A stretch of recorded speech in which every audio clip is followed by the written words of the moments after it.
discutindo a dupla, né? Então, eu vou fazer aqui a apresentação da professora Daniela.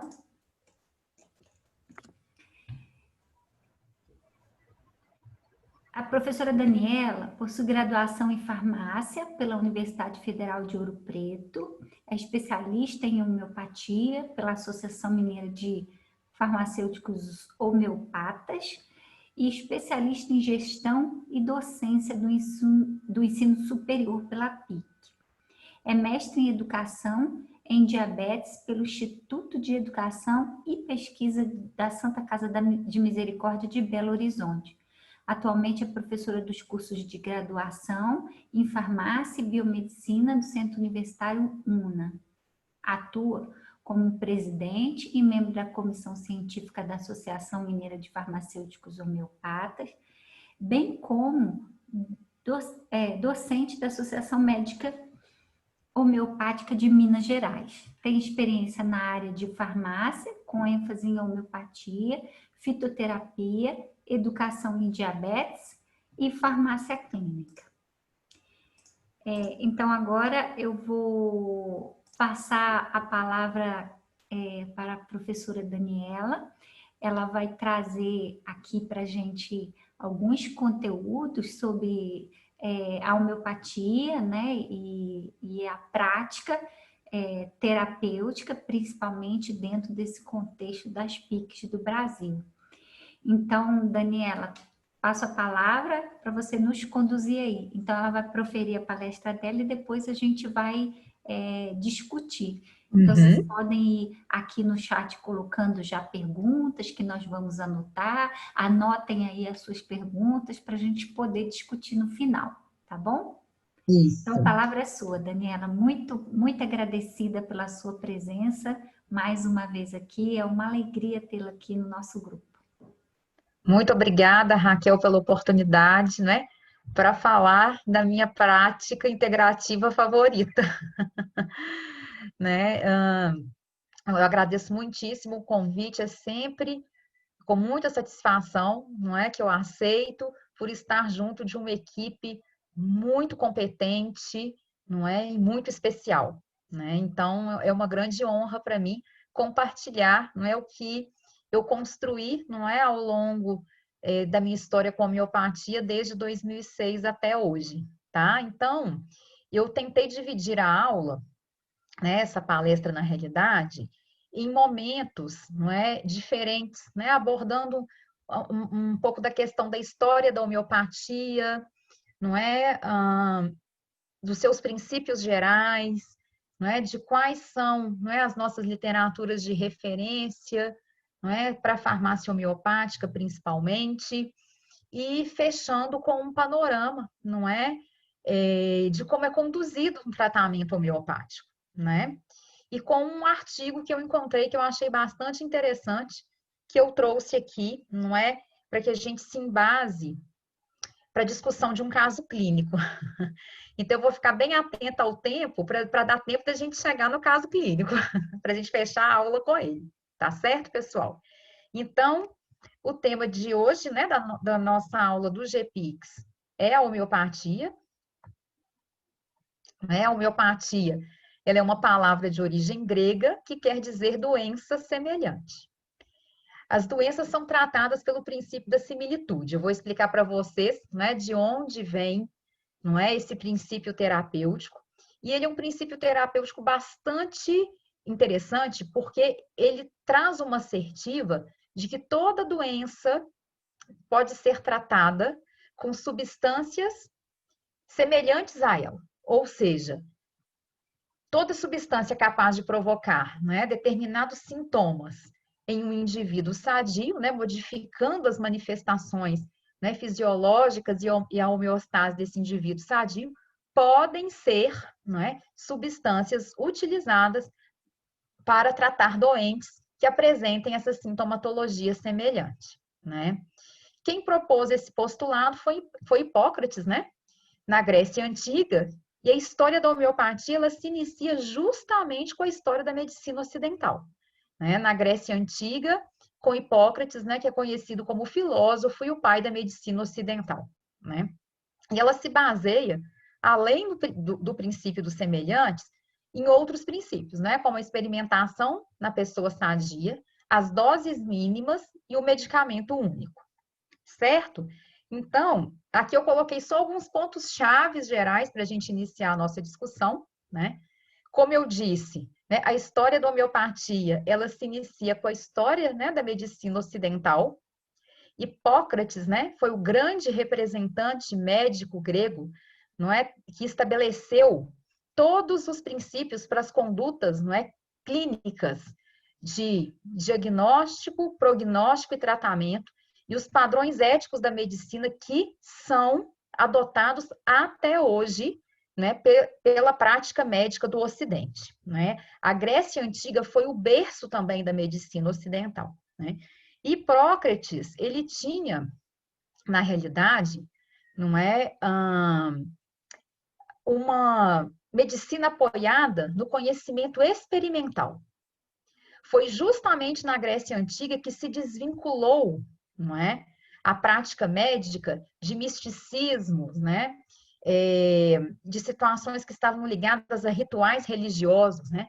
Na Grécia se estabeleceu uma teoria racional para o processo de saúde e doença, né? E o Hipócrates apoiava, não é, toda a sua experiência, não é, clínica em dados experimentais. Ele foi sistematizando, não é, a prática médica.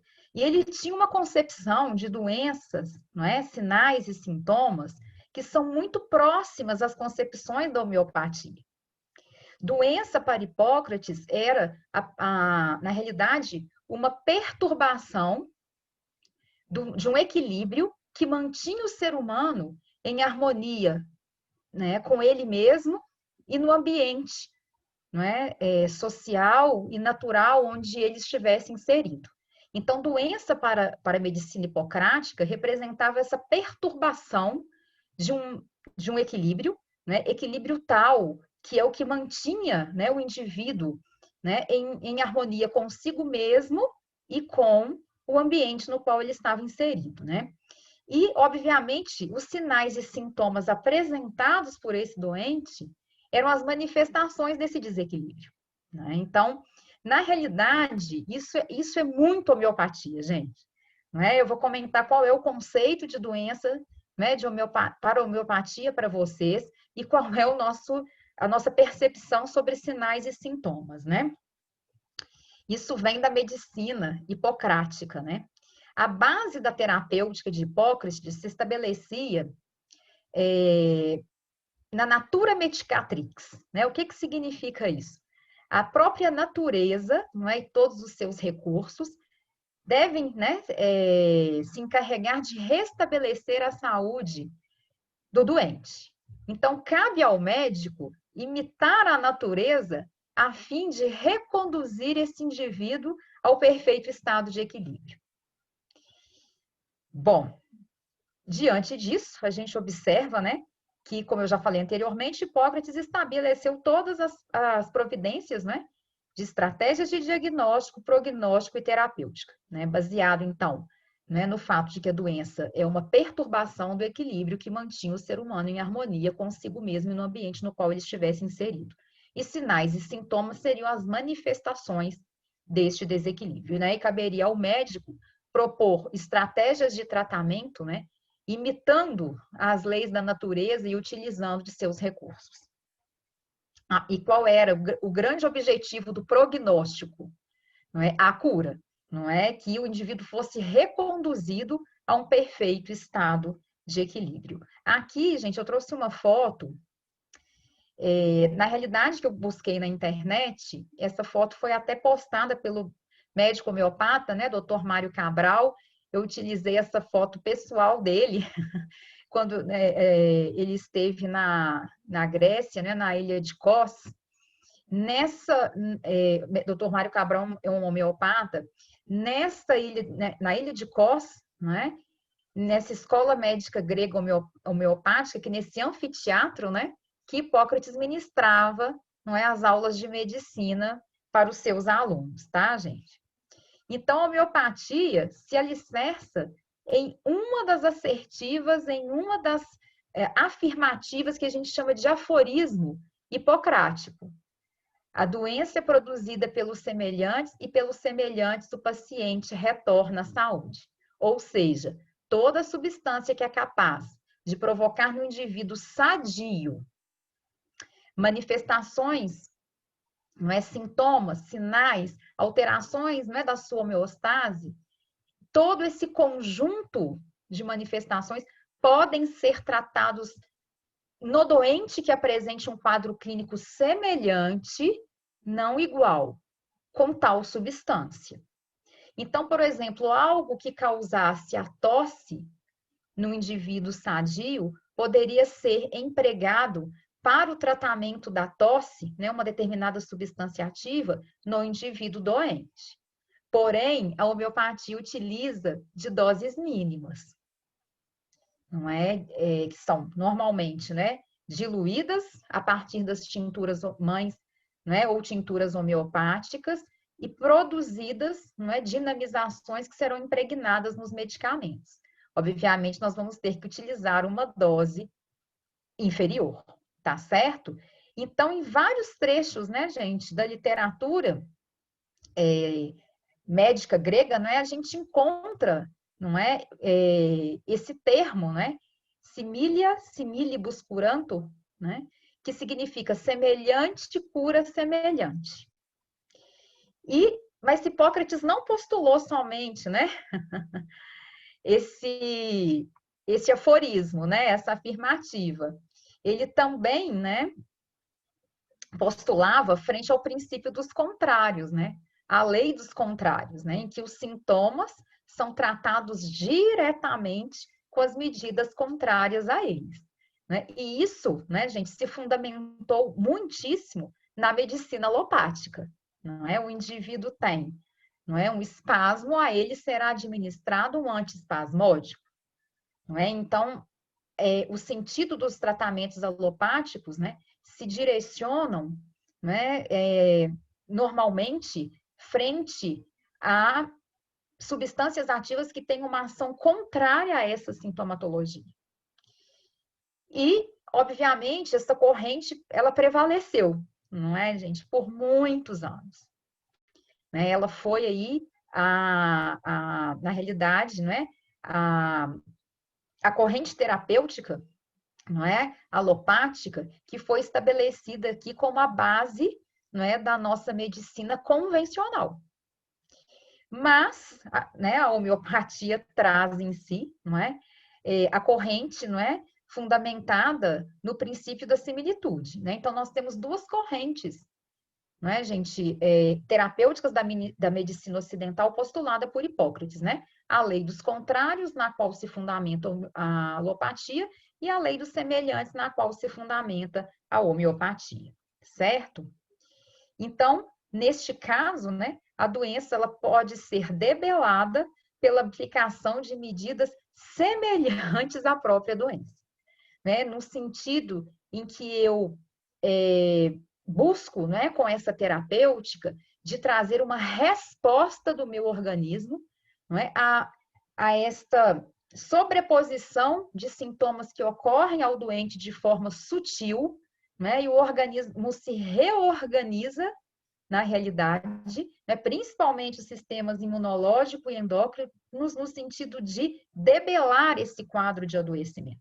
É como se o medicamento homeopático ele fosse, né, um causador de uma doença ainda um pouco mais potencializada, mas de forma sutil, né, de forma tal que aí, né, o próprio organismo do indivíduo tende a restabelecer esse equilíbrio perdido.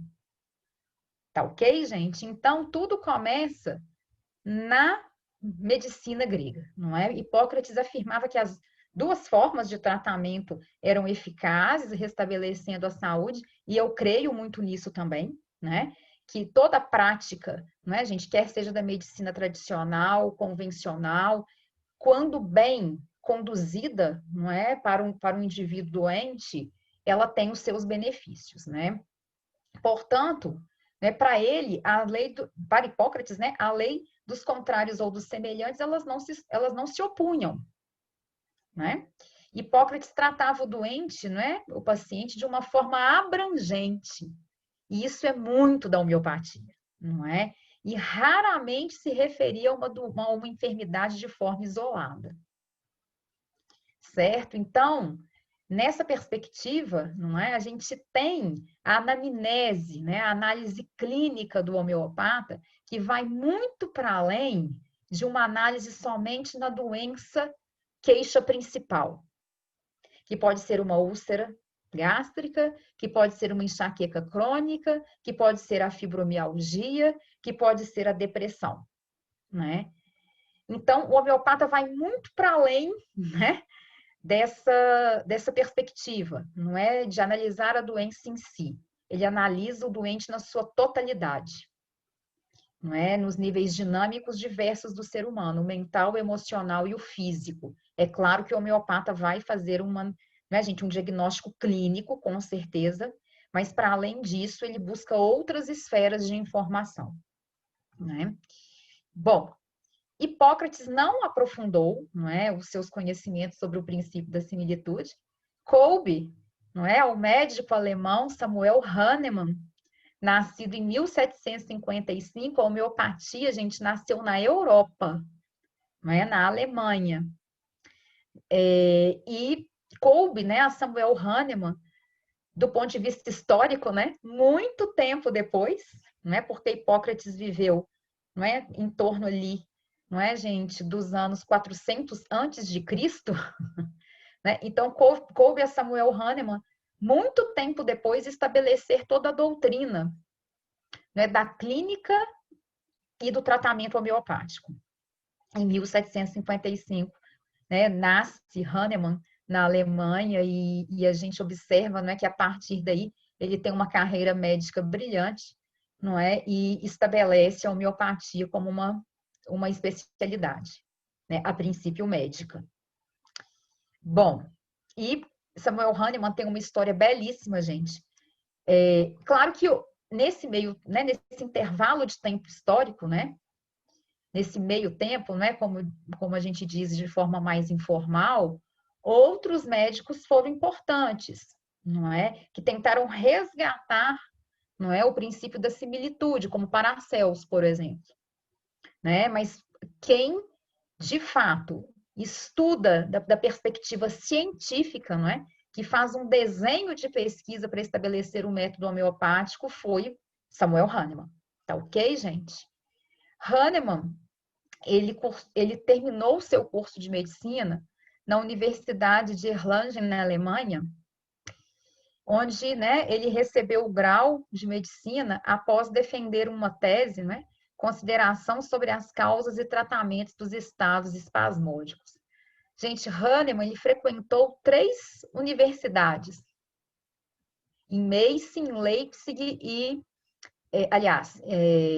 em Leipzig, em Viena, e depois ele terminou o seu curso de graduação na Alemanha. Ele sempre buscava instituições de ensino onde houvesse a prática clínica, onde o médico estivesse em contato direto com o paciente.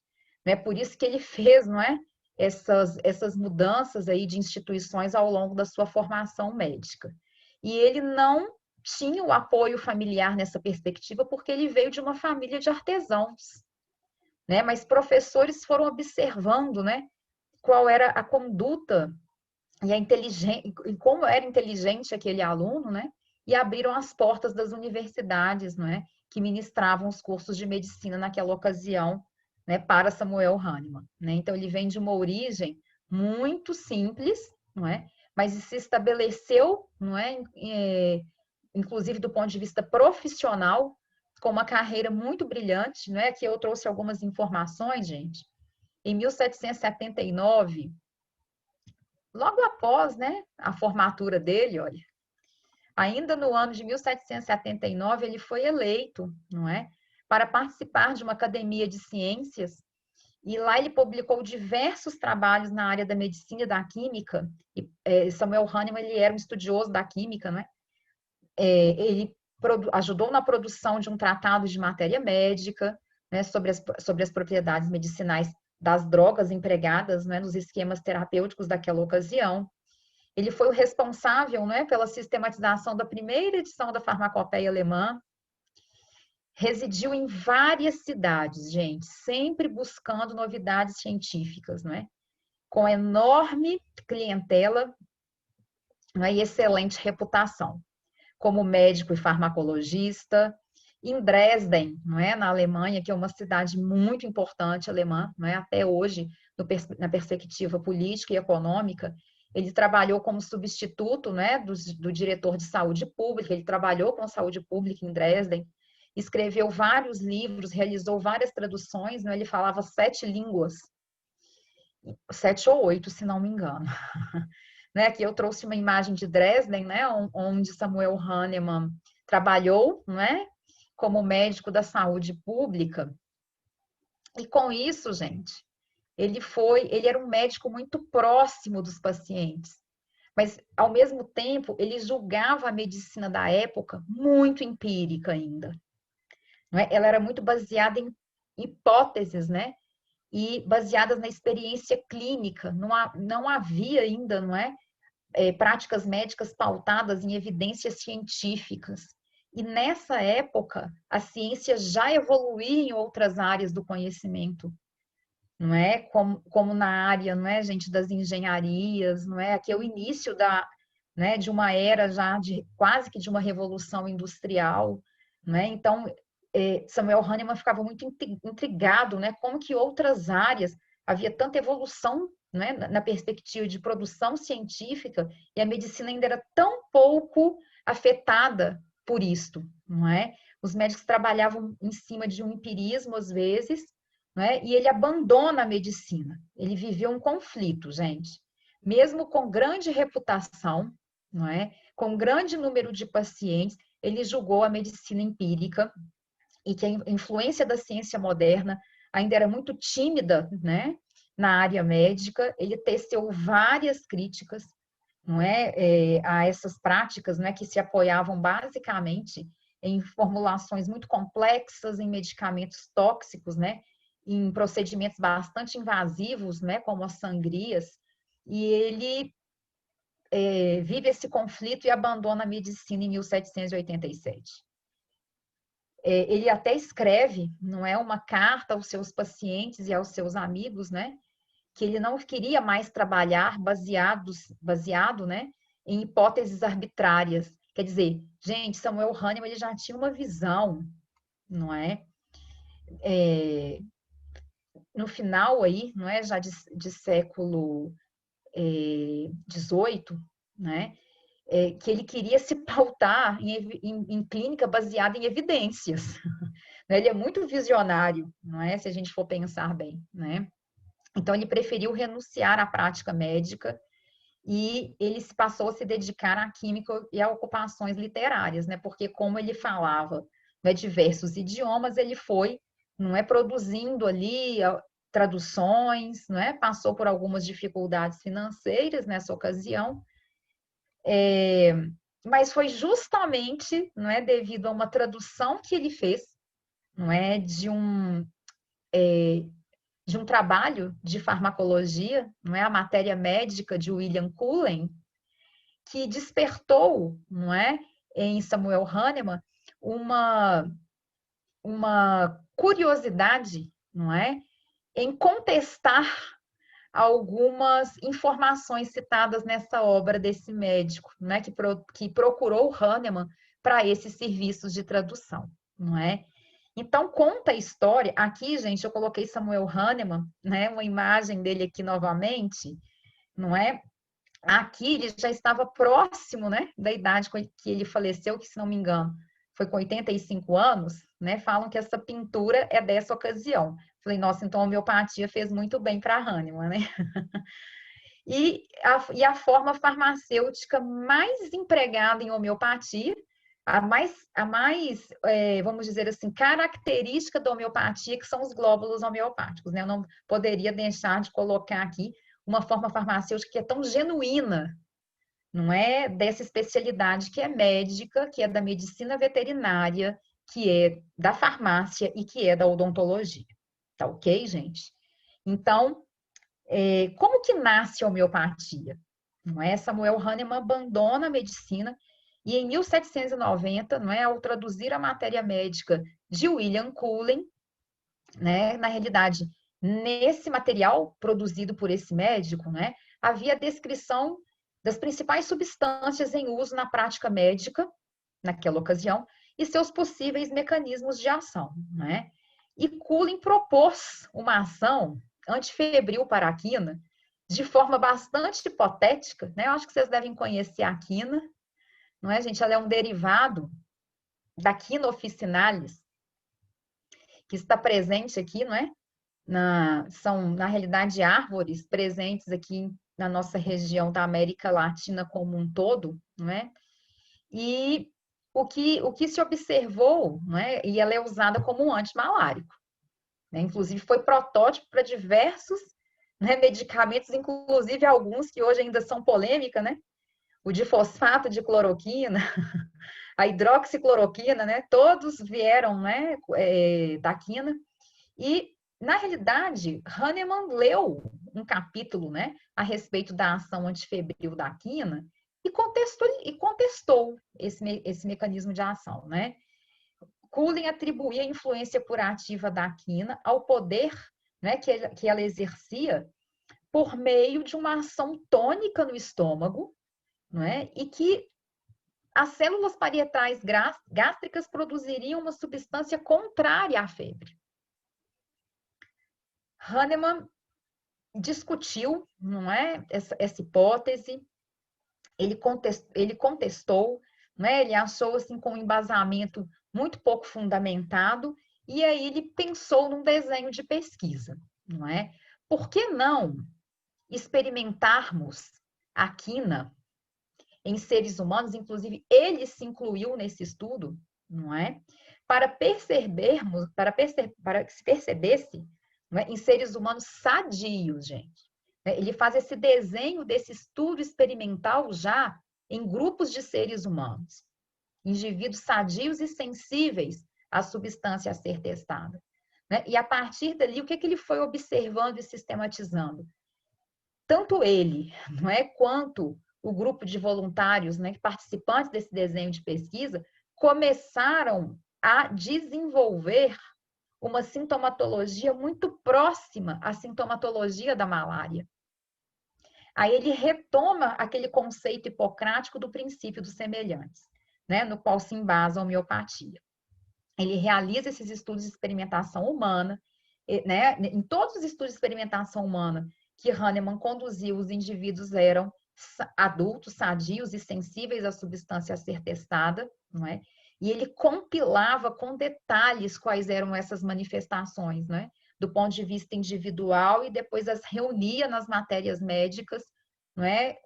Do ponto de vista do grupo, não é? De voluntários, né? Na totalidade de sintomas que ali foi apresentada ao longo daquela experimentação. E aí esta substância poderia ser aplicada ao doente com sintomatologia semelhante ao grupo estudado.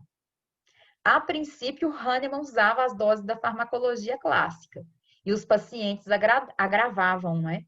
Então, ele teve que produzir medicamentos mais diluídos.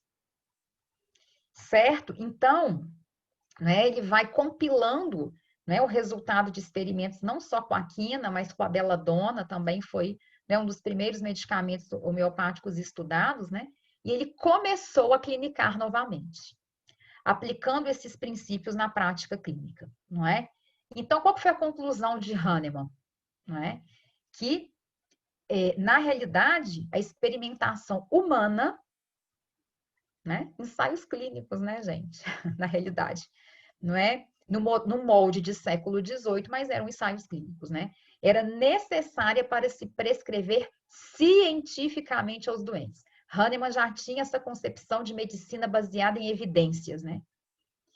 Prescrever o quê? Os agentes terapêuticos capazes de curá-los. Não é? Então, ele introduz, não é, gente, na Europa, uma pesquisa sistemática e objetiva aplicada à medicina, não é?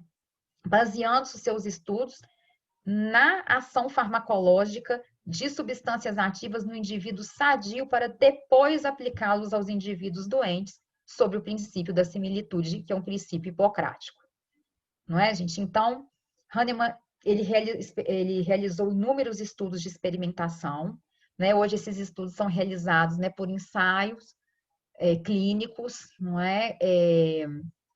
Controlados, né, randomizados e controlados por placebo, né? Então, na realidade, ele foi publicando, né, em 1796 aconteceu a publicação do seu primeiro artigo científico, não é? Ele foi publicando as matérias médicas homeopáticas com as substâncias, não é? Que já estavam sendo descritas e catalogadas por seus poderes farmacodinâmicos. Em 1810, não é? Aí sim, esse livro, gente, é um livro base para todos nós homeopatas, não é? Se chama O Organon da Arte de Curar. Organon vem, não é? De organização.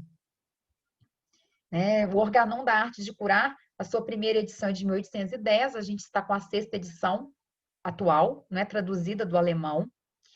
E aqui ele estabelece toda a doutrina homeopática e seus fundamentos. Esse livro ele está organizado em parágrafos. Regras minuciosas para exame, entrevista e tratamento dos pacientes. Então, o Organon, gente, até hoje, né, ele é o livro de bolso dos clínicos homeopatas. Né? Às vezes eu dou algumas aulas de farmácia homeopática para o pessoal lá da Associação Médica Homeopática, né, de Minas Gerais. Os alunos estão todos lá, né, os médicos que fazem a residência lá, com o Organon do lado. Né? Ele publica a primeira matéria médica homeopática pura, né, com 64 substâncias estudadas minuciosamente. Né? Essa publicação ela tem mais de 1.700 páginas, hoje ela é toda digital. Os médicos também consultam, porque muitos medicamentos estudados por Hahnemann são muito aplicados na clínica médica até hoje, não é? E ele volta, né, à Universidade de Leipzig, quando ele começou os seus estudos de medicina, né, ele volta para Leipzig como professor, tá, gente? E havia um médico francês, né, que trouxe a homeopatia para o Brasil, inclusive, que foi paciente de Samuel Hahnemann, né? Bento Muri, que a gente conhece, né?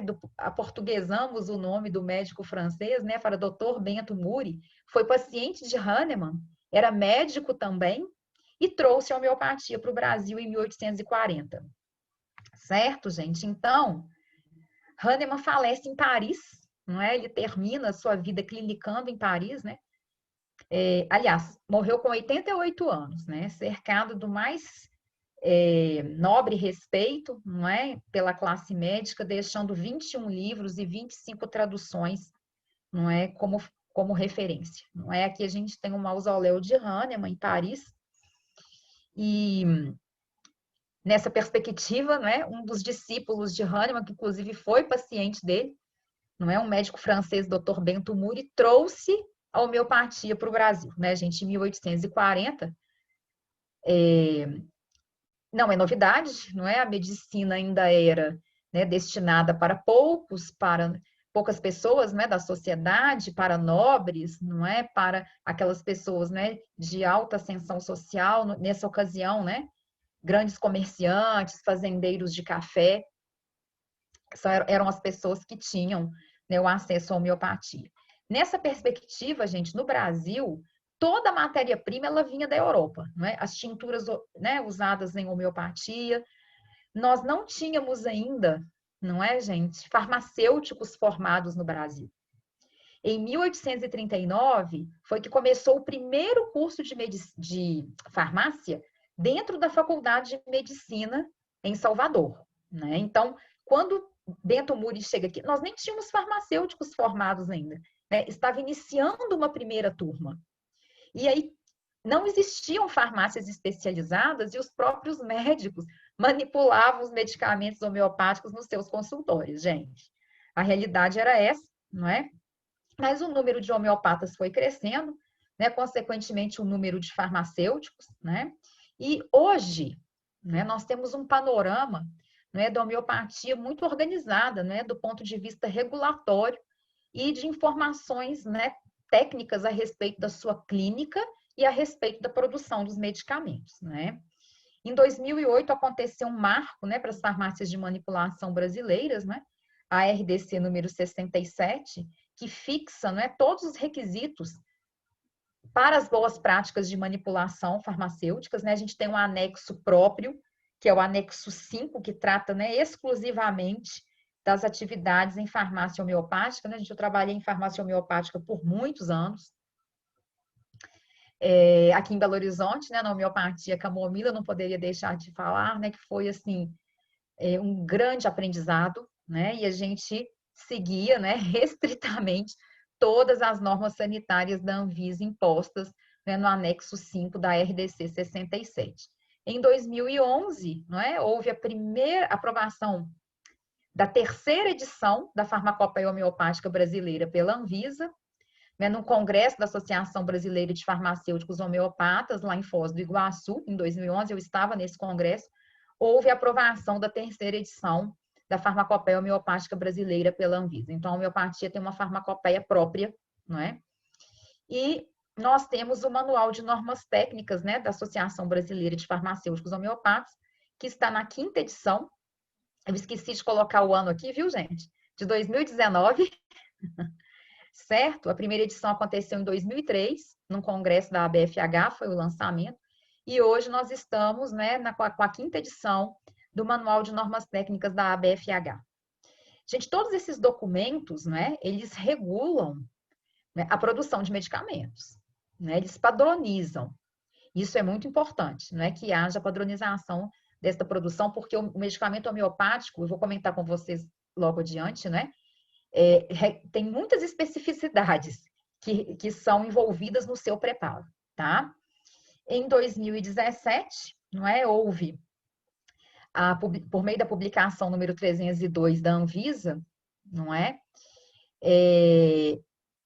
Na realidade, a aprovação do formulário homeopático, né, da Farmacopeia Brasileira, segunda edição, não é? Eu coloquei até o link aqui na aula, certo, gente? Acho que a data da legislação ali ficou errada, é de 2017 mesmo, tá, gente? O formulário homeopático da Farmacopeia Brasileira, não é? Primeira edição, não é? Ele tem várias aplicações, não é? Tanto para farmácias quanto para laboratórios farmacêuticos industriais, não é? É uma publicação da Anvisa bastante rica, ele traz diversas monografias de medicamentos homeopáticos, tanto para prescritores habilitados, ele traz informações importantes para a elaboração do receituário homeopático, pelos órgãos incumbidos da fiscalização, não é? É importante que eles conheçam esse formulário, não é? Tanto, não é, para que se garanta, não é, gente, as boas práticas de manipulação e dispensação nas farmácias, e tanto da fabricação também e controle, né, da produção desses medicamentos homeopáticos aí nos laboratórios industriais. Né? No ensino da farmacotécnica homeopática, nos cursos de graduação e pós-graduação na área da saúde, né? Então, gente, hoje, na atualidade, a gente tem homeopatia presente em mais de 80 países. Tem países que pesquisam muito a respeito da homeopatia, não é? A Escócia, a Inglaterra, a Índia, apesar de ser uma medicina ocidental, né, nós temos grupos de pesquisas indianos que trabalham, não é, com o estudo das ultradiluições homeopáticas. Então, assim, aqui, não é, também, né, nas nossas universidades, não é, a UFMG, o FRJ, a professora Carlo Landino, não é, Raquel, ela produz muito a respeito de homeopatia. Hoje a gente tem mais de 100 mil médicos especialistas, né, no mundo, 15 mil médicos no Brasil, 9 milhões de pacientes no Brasil. Como eu falei, é uma especialidade médica desde 1980, certo, gente? Por uma resolução do Conselho Federal de Medicina. É da medicina veterinária, da farmácia e a odontologia foi, não é, a última especialidade aí que se agregou ao grupo dos homeopatas, né? E tem um marco histórico aqui muito importante, não é, gente? porque a homeopatia ela já estava presente, né, em sistemas de saúde público da França, da Inglaterra e da Alemanha, óbvio, né, que foi o berço da homeopatia. E o Brasil, em 2006, não é que a homeopatia se estabelece por meio da portaria, né, número 971, de 3 de maio de 2006, que estabelece a Política Nacional de Práticas Integrativas e Complementares no SUS. Né? Então, essa história começa em 2006, pela portaria número 971. Olha, a gente ficou sem o número da portaria aqui, depois eu completo para vocês. E essa portaria, não é, gente, na realidade, nessa ocasião, não é, ela foi publicada em 4 de maio de 2006, ela aprova, não é, na realidade, a política, não é, nacional de práticas integrativas e complementares no SUS. A princípio, nós tínhamos somente algumas práticas, não é?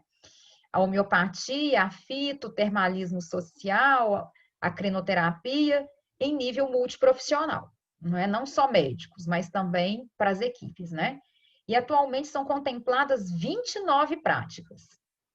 Né? A gente tem que defender isso muito, né?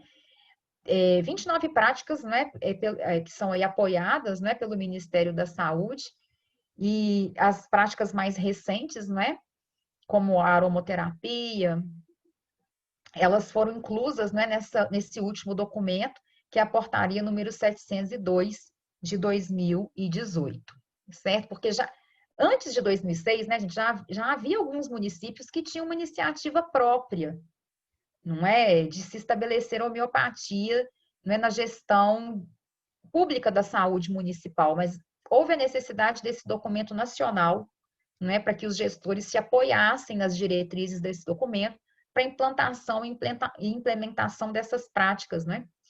E uma diretriz da homeopatia, que eu acho bastante interessante, é a diretriz número 2 dessa política, que comenta, não é, que é necessário e urgente, né, a criação de incentivos para a garantia do acesso aos medicamentos homeopáticos. É necessário, né, que haja, né, gente, farmácias públicas de manipulação de medicamentos homeopáticos, né? Porque eu sei que na rede pública de Belo Horizonte tem médicos homeopatas renomados, mas o paciente precisa de ter o medicamento para seguir o seu tratamento, porque a homeopatia se embasa, gente, no tratamento medicamentoso. Então, o sistema público ele tem que garantir esse acesso, né, o uso seguro e racional do medicamento homeopático. Porque, às vezes, né, a gente pensa, o paciente, se ele tiver que comprar esse medicamento numa farmácia, às vezes ele não tem condições financeiras, né? Ele não tem nem acesso à farmácia. Tem municípios que nem tem farmácias homeopáticas privadas. Então, é necessário, né, gente, urgente, que se estabeleça, não é, o fechamento desse ciclo de assistência, que é a dispensação do medicamento homeopático, certo? Alguns municípios fazem consórcios, né, com farmácias privadas, né? Em São Paulo isso é muito comum, né? Aqui em Belo Horizonte não deu muito certo, não.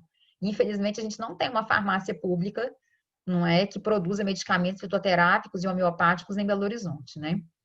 Mas nós temos em Minas, gente, um grande ganho aí, que é a nossa resolução própria, não é? A resolução 1885 de 2009, que estabelece a nossa política estadual de práticas integrativas e complementares, né? Nós temos uma política própria do nosso estado, que incorpora a medicina antroposófica, não é? Além da homeopatia, da fito, não é? E do termalismo social e da medicina tradicional chinesa, né? Então, Minas Gerais foi um estado pioneiro aí, não é? Em relação a uma política própria, não é? Para as PICs.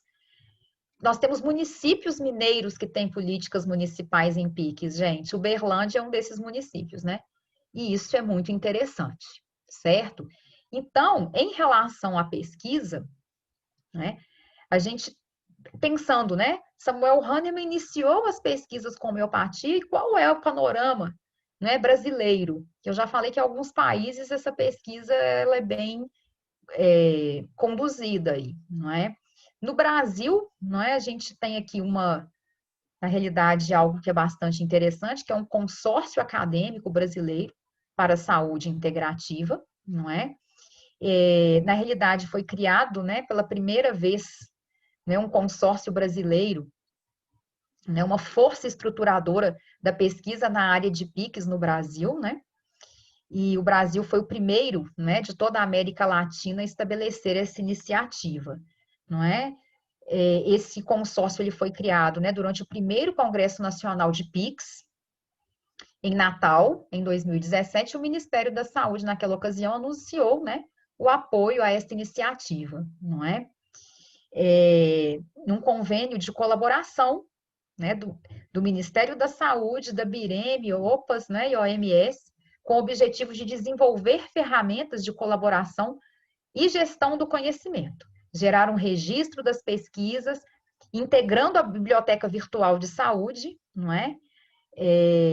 Esses resultados, né, em medicinas tradicionais, complementares e integrativas, e a homeopatia está inserida aí nesse contexto, não é, gente? Aí eu trouxe a página, não é, da BVS, não é, que já está, não é, gente, aí contemplando, não é, diversos estudos, né, que estão sendo levantados aí pelo consórcio, tá? Bom, o consórcio brasileiro, então, né, gente, ele tem uma intenção de influir positivamente na qualidade das pesquisas em PICs, não é? Obviamente, né, aportando aí a geração de evidências. Hahnemann sempre buscou isso para a homeopatia, não é? As evidências científicas que permitam, né, contribuir para melhorar a saúde individual e coletiva da população, né? E aí existem pontes, né, gente? Ligação entre os profissionais da saúde, não é?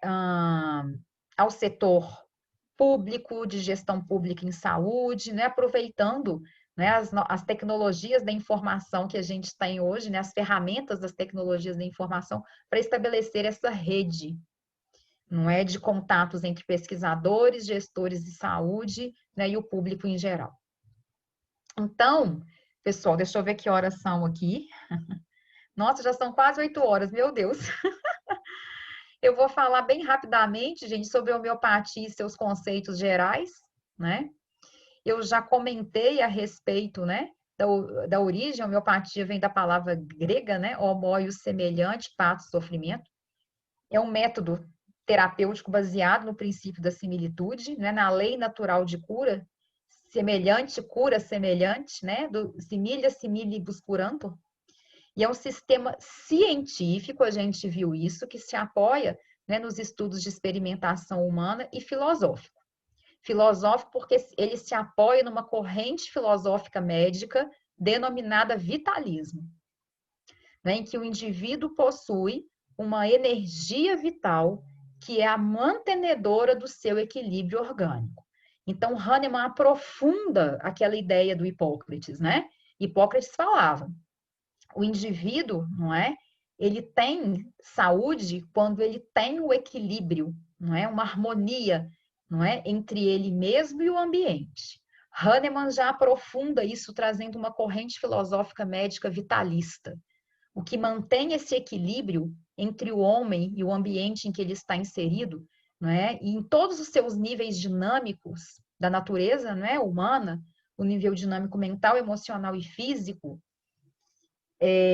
essa unidade integradora é energia vital. E as primeiras manifestações, né, que a gente observa que são deletérias a essa energia, no sentido de desequilibrá-la, leva ao homem, não é, uma desarmonia dos seus 3 níveis dinâmicos. E a energia vital, ela pode ser influenciada, gente, por fatores endógenos e por fatores exógenos, né? Então, nós temos fatores perturbadores do nosso equilíbrio energético vital. Um exemplo de um fator perturbador exógeno, não é? Podem ser, talvez, grandes calamidades, não é? Pode ser, talvez, o ritmo de vida do homem moderno. Pode ser, talvez, não é? Deixa eu pensar aqui em algo. O estresse, não é? E nós temos fatores endógenos, não é? Angústias, mágoas, medos, ressentimentos, não é? Tudo isso perturbador do nosso equilíbrio energético vital. E a raiz das doenças está na perturbação deste equilíbrio energético vital. Por isso que a gente fala, né, que a homeopatia ela segue a corrente filosófica vitalista e não organicista. Não é que a doença advém de uma perturbação orgânica pura e simplesmente. Então, um fator endógeno muito interessante, gente, desculpem, o fator exógeno muito importante são os hábitos de vida, né? Abuso de drogas, de álcool, não é? Então, o estresse, como eu falei, grandes calamidades, né?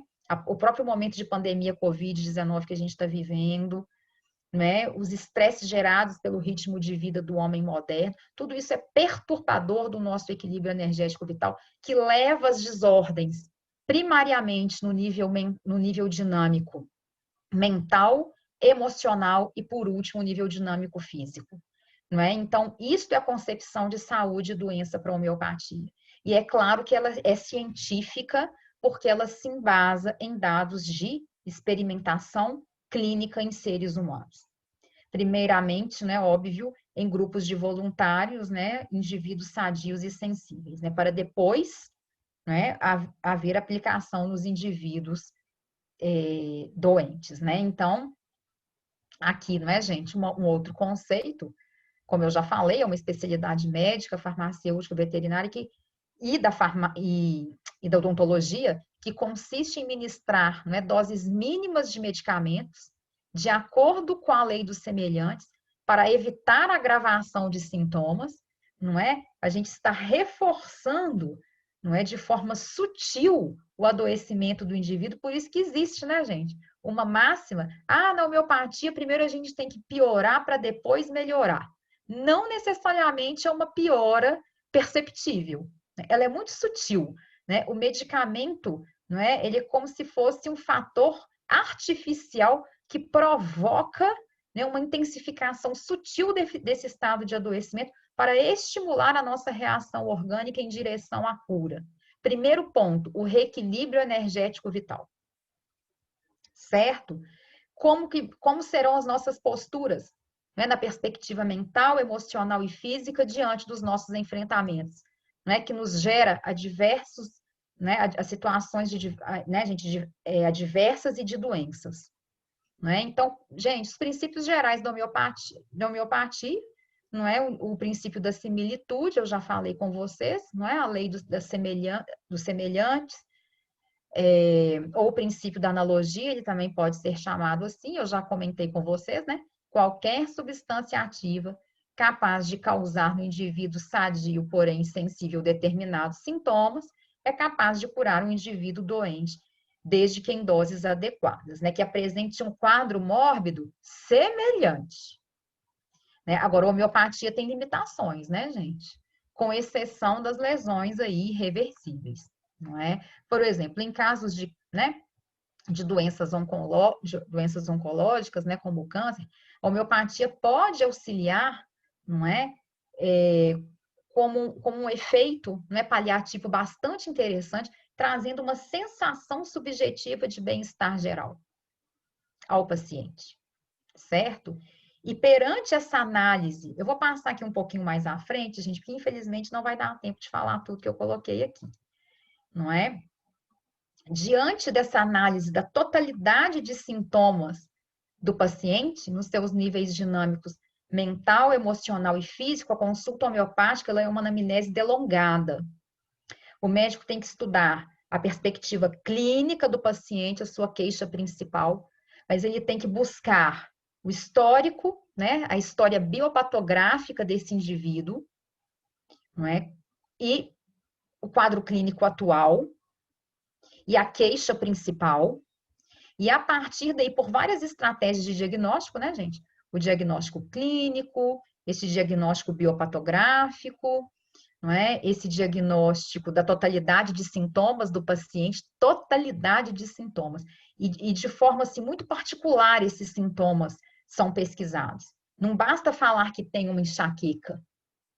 O médico ele quer detalhes a respeito dessa enxaqueca, da fibromialgia, enfim, da queixa principal desse indivíduo. Em que momento do dia aquela dor ocorre com maior intensidade, qual que é a lateralidade dessa dor, em que circunstância que ela surge, em qual ambiente o indivíduo está inserido, né, domiciliar ou de trabalho. Então, tudo isso é pesquisado.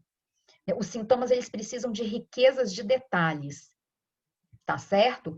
E aí, o objetivo dessa consulta é se encontrar o simílimo, que é o medicamento que o médico busca lá na matéria médica homeopática, que abranja assim, né, gente, da forma mais ampla possível esse quadro sintomatológico do paciente. Então, na matéria médica, eu tenho descrito, por exemplo, Brionia alba. Os medicamentos homeopáticos não são somente de origem vegetal, tá, gente? Eles podem ser de origem animal, podem ser de origem química. E aí lá eu tenho todo o estudo experimental de Brionia alba, não é? Quais foram os sinais e sintomas com riquezas de detalhes que se manifestaram naquele grupo de voluntários participantes do estudo de Brionia alba. Aí eu observo, por repertorização de sintomas do meu paciente, se há uma similitude entre a matéria médica de Brionia e o quadro clínico do paciente. E é claro que eu não posso utilizar essa espécie vegetal, né, gente, nas dosagens usuais de uma farmacologia clássica. Não é porque, na realidade, eu intensificaria muitíssimo e agravaria o quadro clínico do paciente, né? Então, o simílimum é o grande objetivo da consulta médico-homeopática, né? Qual é o medicamento que abrange essa totalidade de sintomas do paciente? Tá claro? Então, gente, Hahnemann, né, no parágrafo 27 do Organon, não é? Ele comenta, não é?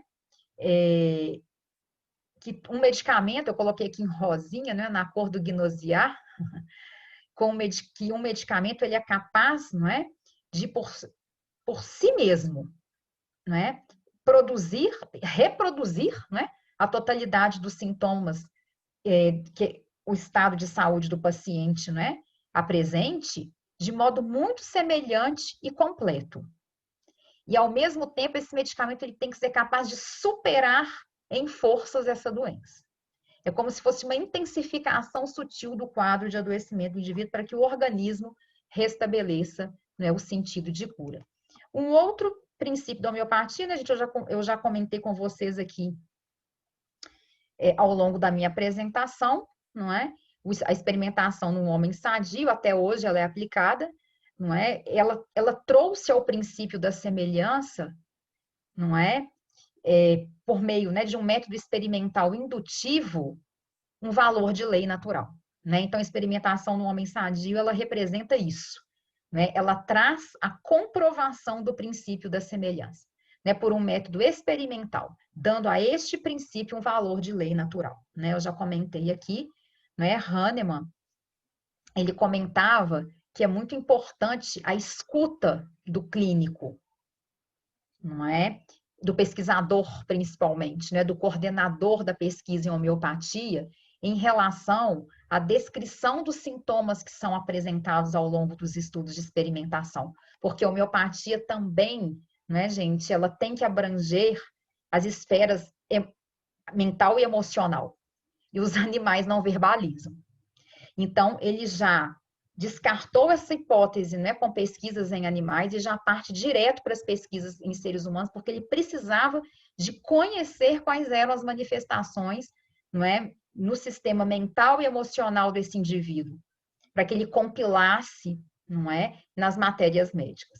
Então, assim, né, ele abole essa questão, não é, dos estudos em animais nessa perspectiva e já parte para estudos em seres humanos, né? Mas a escuta também é muito importante na prática clínica, tá, gente? Hahnemann emprega doses mínimas, não é? A princípio ele não utilizava, ele já usava, não é? Os medicamentos em doses ponderais, não é? E ele percebeu que ocorria a agravação inicial dos sintomas do paciente, não é? E ele passou a se preocupar, não é, com a intensidade dessas reações que uma droga provocava ao ser ingerida, porque ela poderia manifestar, né, uma sintomatologia obviamente, né? Muito semelhante à própria do paciente doente, né? E esse agravamento tinha que ser sutil, ele não poderia ser exacerbado, não é? Porque senão os pacientes não teriam adesão ao tratamento, né, gente? Bom, mas às vezes quando o paciente é muito sensível à substância, né, que foi prescrita a ele, as mães ficam desesperadas, gente. Eu lembro quando eu trabalhava na homeopatia camomila, as crianças são muito suscetíveis a essas agravações. As mães ligavam, nossa, a febre do meu filho subiu com a beladona. O médico prescreveu a beladona 6-CH e a febre, eu falava, calma, observe, o médico deve ter te falado, você vai ter que fazer um retorno para ele em 48 horas. Não é? Se esse sintoma persistir, né, em elevação, é sinal que não é a substância ativa indicada para o tratamento dele. Vai ter que acontecer uma troca, né? Por uma segunda prescrição homeopática, né? Então, esse método farmacotécnico de produção de medicamentos, né, que é o método farmacotécnico da dinamização, ele proporciona isso, não é? Diluições a partir das tinturas mães homeopáticas, normalmente, podem ser tinturas de origem vegetal ou animal, ou a partir, né, de diluições de soluções produzidas, não é? A partir de substâncias químicas. E a gente promove as dinamizações, né, gente, que são as sucções sucessivas, não é? A gente promove ali 100 dinamizações entre cada diluição que a gente proporciona do medicamento. Isso leva à diminuição da agravação dos sintomas, a diminuição dos efeitos tóxicos de altas doses, né? Ocorria um aumento das reações orgânicas, né? E curas mais rápidas e suaves. Tá certo, gente? Então, na realidade, né, o processo farmacotécnico de dinamização envolve isso. Né? Muitas das vezes eu escutava, não é, gente? Deixa eu passar aqui mais rápido aqui para explicar para vocês, né? Os pacientes comentando, nossa, beladona, né? A tropa beladona, 5-CH. O que significa isso, farmacêutica, né? Significa que eu iria promover 5 diluições na proporção de 1:100 pelo método hahnemanniano, né? Que a gente imprime essas 100 agitações entre cada diluição num equipamento chamado dinamizador, né? E quanto maior a potência, não é? Ou a dinamização do medicamento, menor a probabilidade de se encontrar moléculas ativas, né?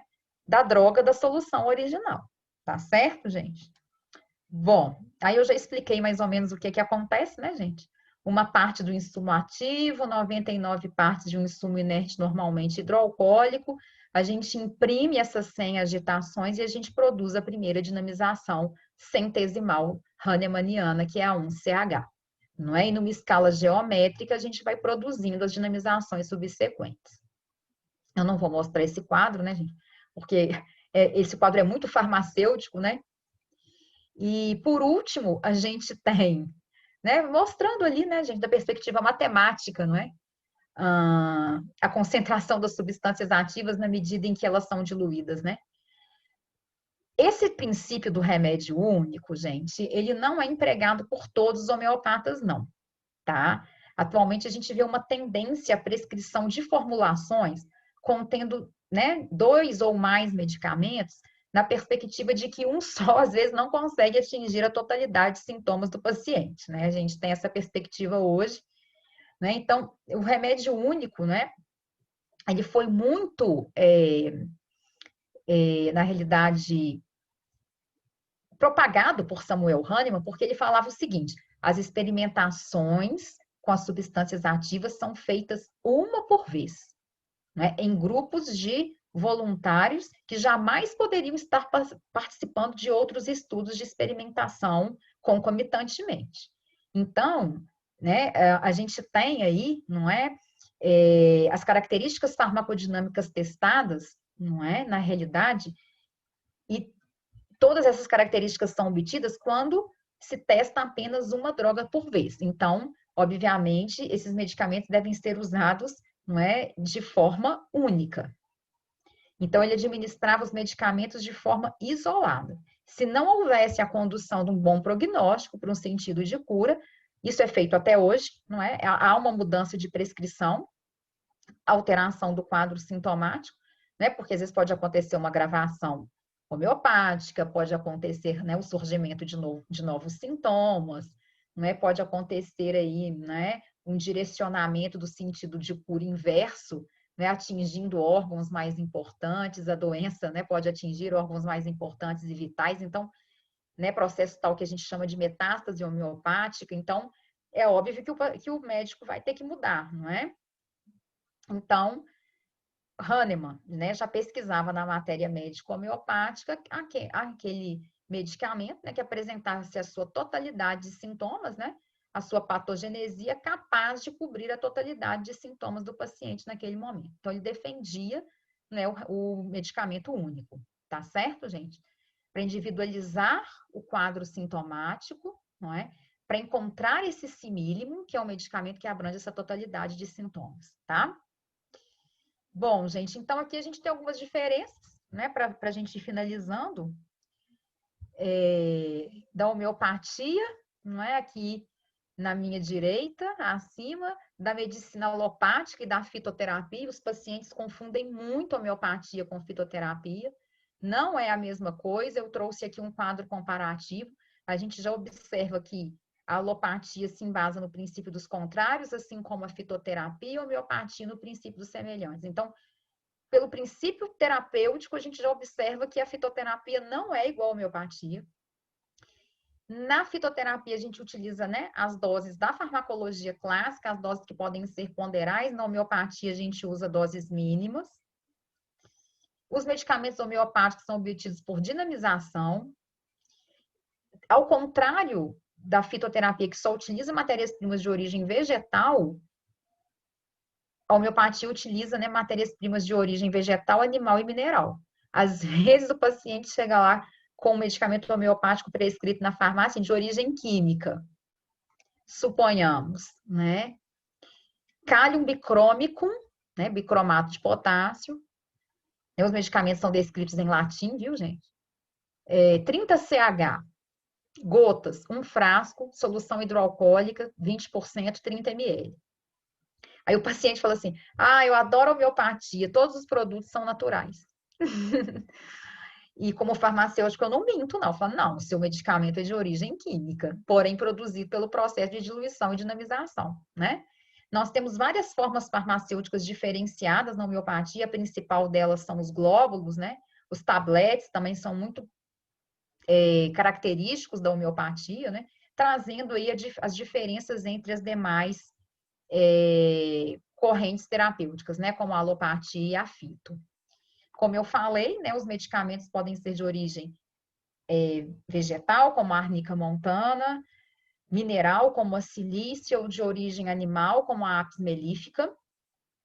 As formas farmacêuticas estão aqui, né? As doses únicas em água destilada, gotas homeopáticas em soluções hidroalcoólicas, os glóbulos, os tabletes e os sachês, não é, que a gente chama de papéis homeopáticos, né?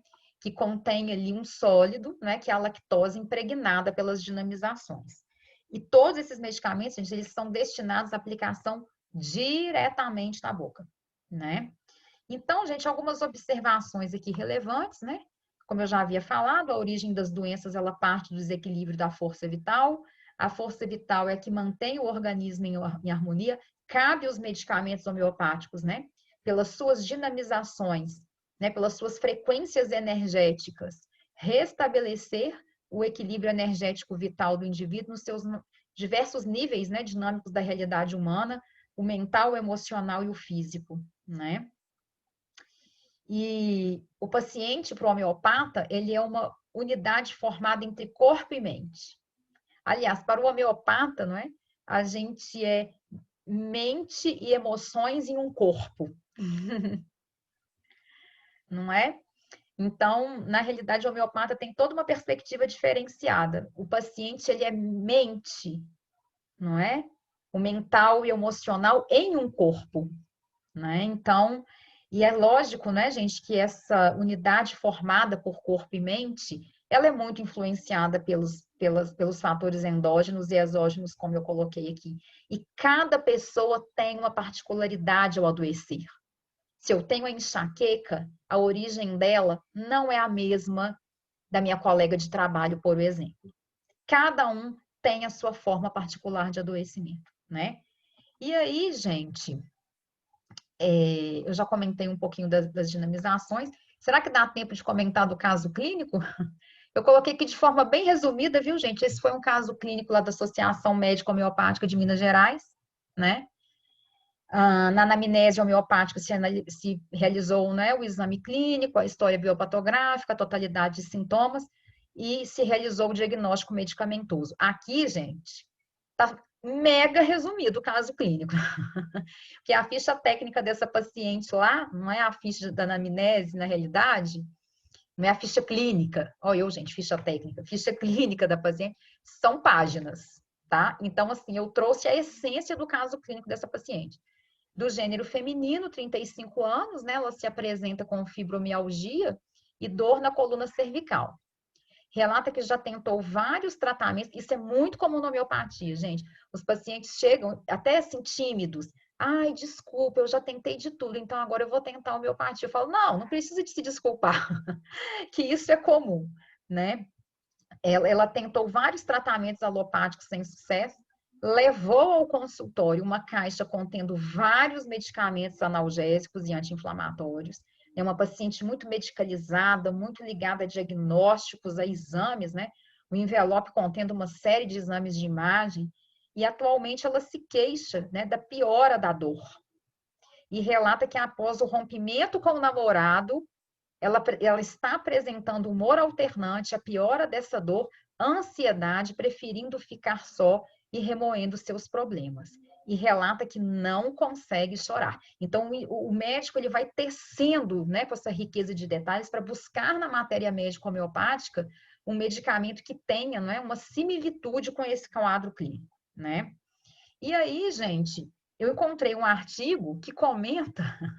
Esse artigo ele é de 2014. Eu fiz uma pesquisa hoje rápida no PubMed, pesquisando só meta-análises, né? Publicados, isso só no PubMed, tá, gente? Em relação à homeopatia, meta-análises, acho que o período que eu pesquisei foi de 2015 a 2020, e eu consegui 17 estudos, né? Inclusive esse que trata, né, da homeopatia no tratamento da fibromialgia, não é? Ela, na realidade, uma revisão, né, sistemática de literatura acompanhada de uma meta-análise, né? Esse estudo, gente, os autores encontraram, né, 10 relatos de casos, 3 estudos observacionais, um ensaio clínico não randomizado e 4 ensaios clínicos randomizados, não é? Sobre a homeopatia para fibromialgia. E eles conseguiram reunir uma informação que é a seguinte: revelaram, né, efeitos da homeopatia, né, em relação à fibromialgia, em relação à contagem dos pontos dolorosos, né? Houve, na realidade, uma remissão, né, desses pontos dolorosos, diminuição da intensidade da dor e da fadiga em relação ao placebo.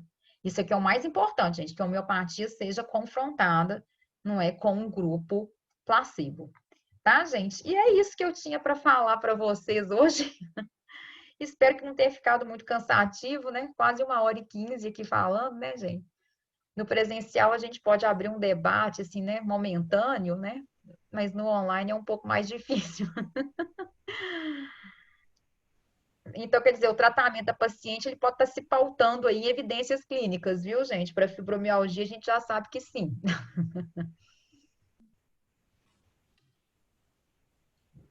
Agradeço muito a oportunidade, né, por vocês terem me ouvido aí esse tempão todo falando da homeopatia.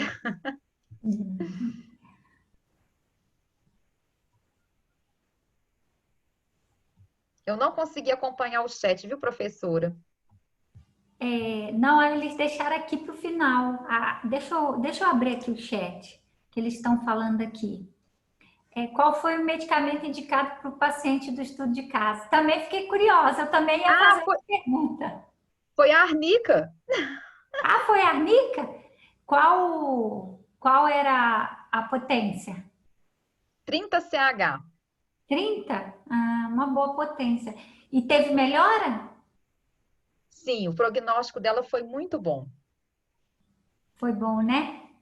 Eu acho que Teve. os enfrentamentos emocionais dela auxiliaram muito nisso, sabe? Assim, ela mudou o foco. É porque, na verdade, o problema era emocional, era o rompimento com o namorado, né? Que ela ficava remoendo. Exato. Ela Então, o ficava foco, então, resolvendo isso. o foco assim, do homeopata nunca é a fibromialgia em si, né, Raquel? É, é. Na verdade, nesse caso aí era a dor da alma, né? Ela estava em desacordo com o fato que aconteceu e ela trazia essa dor interna, né? E era isso que causava a dor, a sensação de dor como um todo, né? E ele tratou A ela para dor, trauma. Gostei, isso. achei muito interessante. E assim, o paciente na homeopatia, ele busca muito tratamentos para as dores, Raquel. É impressionante. É dor, alergia também Isso. é muito indicada. A Bárbara até trouxe essa consideração. A Bárbara trouxe outra consideração aqui, ó. A homeopatia é mais utilizada em pacientes com dores crônicas, alergias e outras doenças crônicas. Tem algo sobre a utilização para diabetes e hipertensão? Bom, na realidade, não é, Raquel? Eu até coloquei aqui muito rapidamente, a homeopatia ela Foi tem a umas Bárbara. Essa limitações. foi a Bárbara que perguntou. Bárbara, então, Bárbara, o seguinte, eu até coloquei aqui muito rapidamente que normalmente doenças crônicas que levam a lesões em órgãos-alvo, não é? Quando não controladas, não é, do ponto de vista metabólico, o diabetes, a hipertensão, não é? Às vezes dislipidemias, enfim, doenças cardiovasculares em geral, né? O que a homeopatia muda em relação a esses pacientes é a forma com a qual eles lidam com essa questão do adoecimento crônico. Então, a homeopatia, vamos supor, aquele paciente DM tipo 2, não é? Que já faz o uso da insulina, não é? Que tem que ter todo um manejo, né? Uma doença que requer, não é, gente, todo o manejo do paciente em relação à sua monitorização glicêmica, a outros parâmetros. É difícil a adesão do paciente diabético, principalmente o que utiliza a insulinoterapia, para a condução desse tratamento e adesão.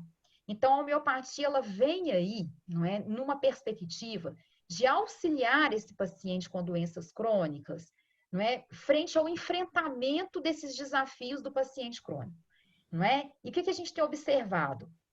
Que o paciente melhora a sua adesão à farmacoterapia, que ele melhora a adesão aos tratamentos não farmacológicos. Quem não queria fazer nenhuma caminhada, às vezes, no quarteirão, já passa a frequentar uma academia.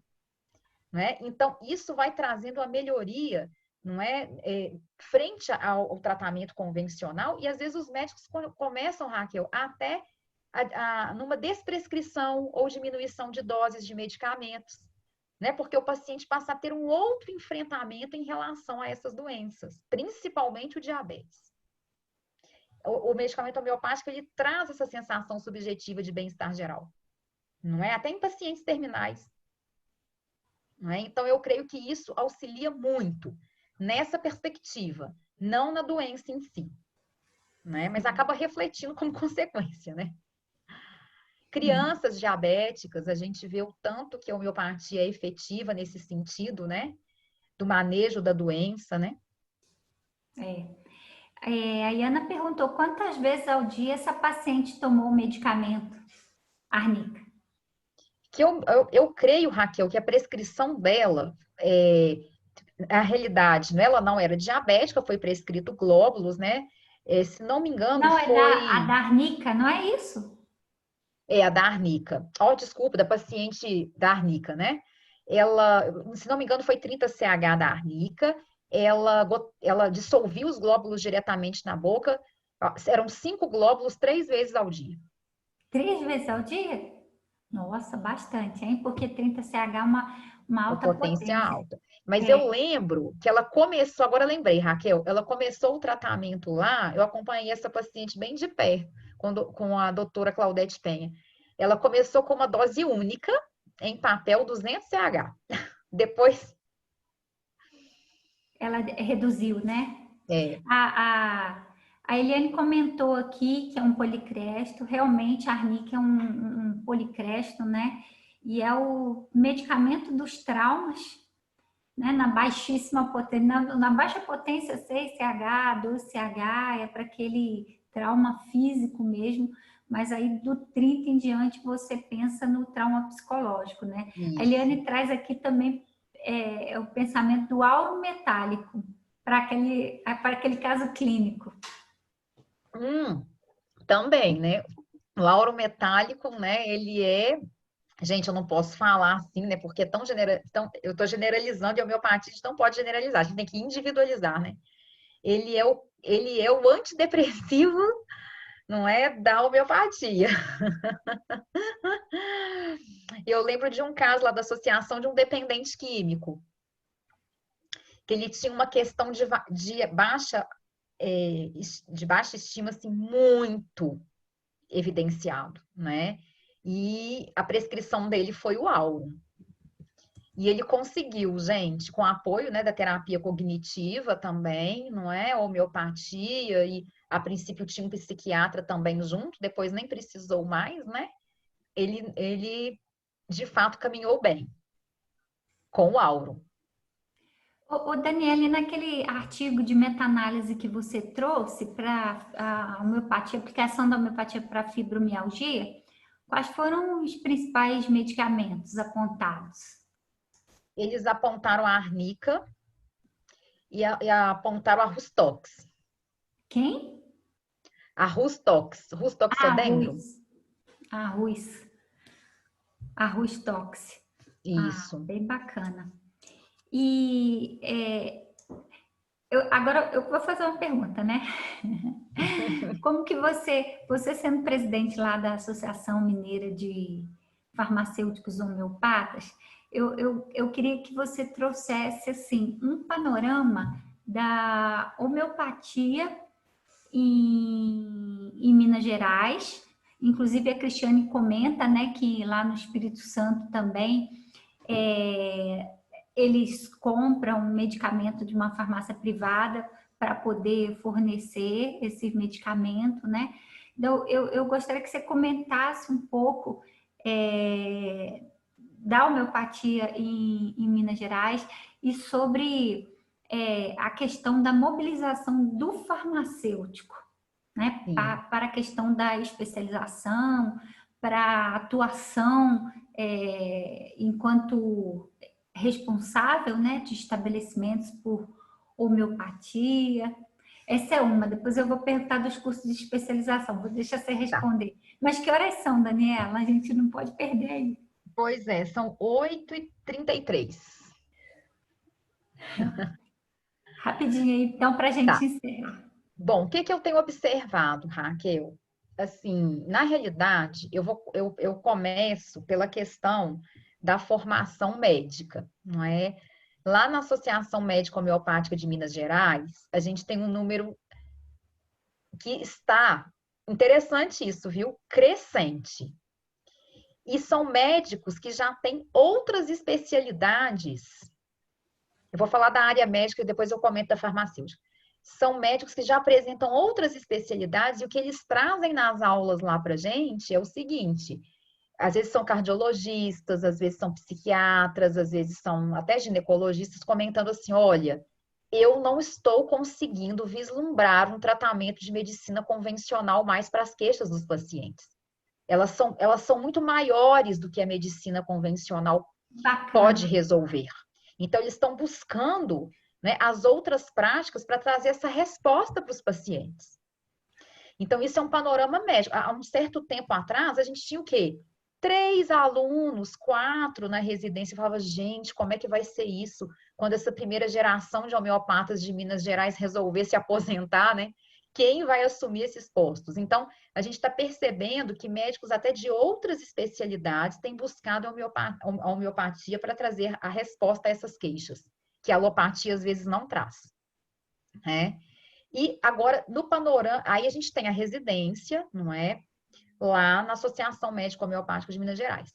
Agora, a gente tem um outro panorama, né, que é o medicamento, que é o instrumento de cura da homeopatia, o medicamento, não é? E é uma atribuição exclusiva do farmacêutico a produção desses medicamentos em farmácias de manipulação e em laboratórios industriais. Inclusive, o Brasil traz essa característica que é muito própria nossa de produzir os medicamentos em farmácias.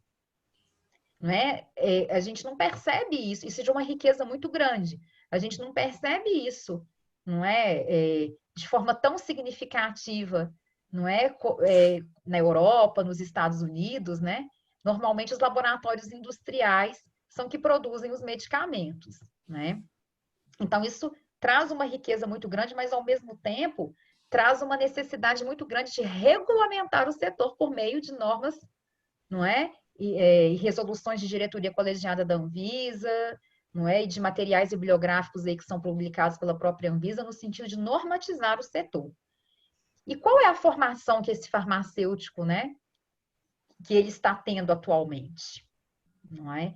Eu tenho percebido, Raquel, que diferentemente da área médica, não é? A gente tem observado assim, não sei se porque os alunos já estão cursando, né, a disciplina nas próprias instituições de ensino, fazem o estágio e saem com a habilitação, não especialização. Eles estão deixando de fazer os cursos de especialização. Porém, para atuar numa farmácia homeopática, conversar com o médico todos os dias no telefone, que era o que eu fazia sempre, a gente tem que ter uma especialização. Porque a relação entre médico, paciente e farmacêutico é muito íntima. Não é? No sistema privado, não é? E até mesmo no sistema público. Né? Em Minas Gerais, não é? A gente tem aí um panorama, não é? Em torno aí, acho que de 140, 150 municípios, não é? Com a homeopatia implantada na atenção primária, não é? Com médicos homeopatas atendendo. Aí vem aquele gargalo, não é? Nem todos os municípios têm as farmácias para dispensação do medicamento. Aí tem que buscar fora, né? Aí o médico acaba desistindo até de trabalhar com homeopatia pela falta da produção, né? Do medicamento. É isso mesmo. Agora, você falou uma coisa muito importante, né? Eu ministro lá na farmácia, né? Na UFMG, a homeopatia, né? A gente atende a legislação, que tem uma legislação, se eu não me engano, é 395, né? Que diz que 60 horas e 120 horas, 60 horas de aula e 120 de estágio, 120 de estágio. né, dá essa possibilidade ao farmacêutico de ter responsabilidade técnica, né? Então, nosso curso atende essa portaria, Isso. mas é o que eu converso sempre com meus alunos, né? Não é suficiente. Não Você é. tem que ter experiência, você faz estágio, você pode ficar. Eu mesmo fiz o curso de homeopatia pelo Instituto Hahnemanniano do Brasil, na Universidade do Rio de Janeiro, lá no Rio de Janeiro. Foram 2 anos de curso de especialização. E eu fiz um estágio que durou uns 8 meses. Eu acabei o meu tempo de estágio, meu horário, conversei com a farmacêutica e fui ficando lá até eu aprender tudo. Eu fazia estágio, eu comecei o estágio durante o meu mestrado, no doutorado eu ainda fazia o estágio na farmácia homeopática. Né? Então, foi isso, na verdade, que trouxe toda a minha experiência de atuar na área. Né? Depois eu tive a oportunidade de trabalhar em um posto de saúde em Niterói, trabalhei em uma farmácia de manipulação, depois só como docente, né? Como docente da disciplina de homeopatia e também preceptora de estágio e responsável pela farmácia escola na parte de homeopatia, né? Então, a gente precisa realmente melhorar a formação. Então, eu falo para meus alunos, vocês não estão prontos, não. É só o começo. Não. Exato. É só mesmo para estimular, para que eles conheçam, né? E a gente tem uma resolução do Conselho Federal de Farmácia que agora também impõe que as especializações estejam, né, Raquel, vinculadas às instituições de ensino, não é?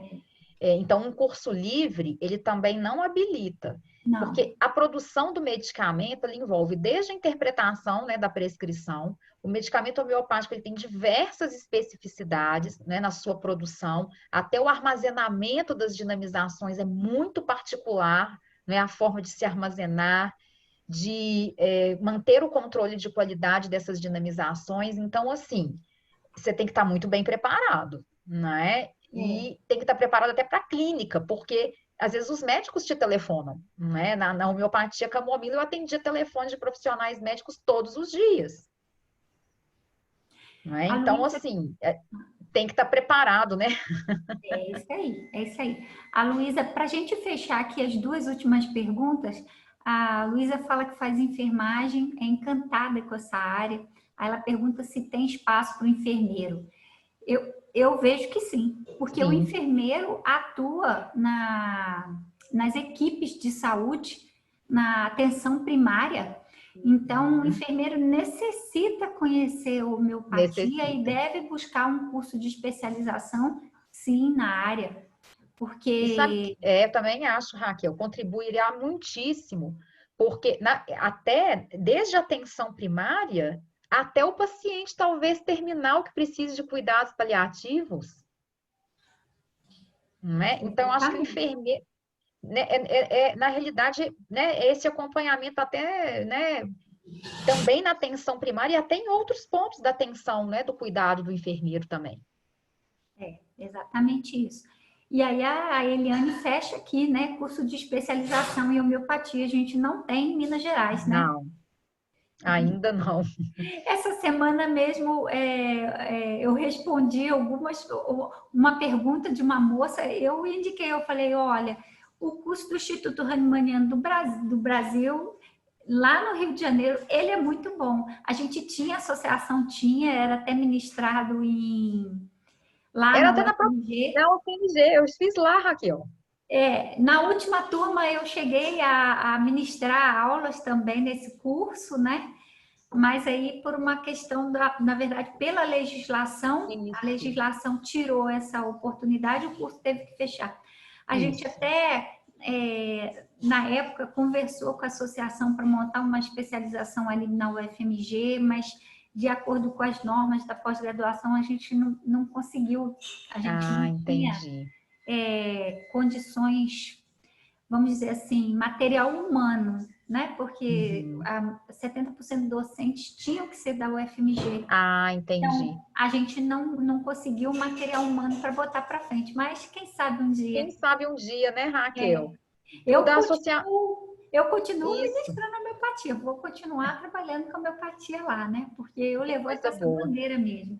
É mais uma prática, né? Ela, algumas patologias, ela tem uma aplicação excelente, né? Sim, E ela é uma coisa muito importante, gente. Eu quero que vocês gravem isso na cabeça de vocês.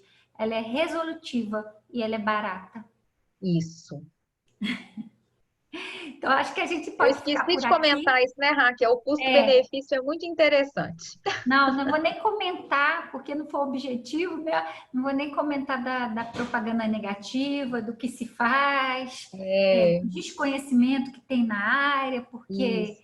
é muito grande. Então, as pessoas, a gente até para falar mal tem que conhecer. Se a gente falar mal sem conhecer, a gente está sendo leviano. Então, fica aí o convite. A Daniela trouxe brilhantemente aí todas as bases da homeopatia para encantar vocês Obrigada. pela área e que vocês possam seguir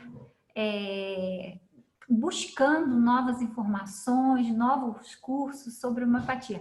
A gente vai fazer outros grupos de estudo aqui e vamos trazer novamente, em outras oportunidades, a homeopatia também. Então, a gente agradece a presença de todos, agradece particularmente a disponibilidade da professora Daniela, né, que já é uma parceirona da gente, então, assim, gratidão. Eu que agradeço, Raquel. É sempre um prazer muito grande não é? Apresentar a homeopatia. Eu espero ter atendido a expectativa, né, dos participantes e da equipe do Gnosear. Esse É, H aí é de homeopatia, gente. é, é o Laboratório de Farmacognosia e Homeopatia da Faculdade de Farmácia da UFMG. Então, esse H é homeopatia. Isso, H maiúsculo. H maiúsculo, de homeopatia. Então, é fitoterapia e homeopatia. Mas a gente trabalha com aromaterapia, com floral também. Isso aí. Então, tá, gente. Muito obrigado aí. Obrigada. Vou fechar agora. Um abraço. Peraí, deixa eu ver. É você que está como host, Daniela? Sou eu. Você quer que encerra, Raquel? Encerra aí a gravação, por favor. Tá. Então, aí a gente vai postar aí as gravações, tá? No nosso canal, as gravações, a gravação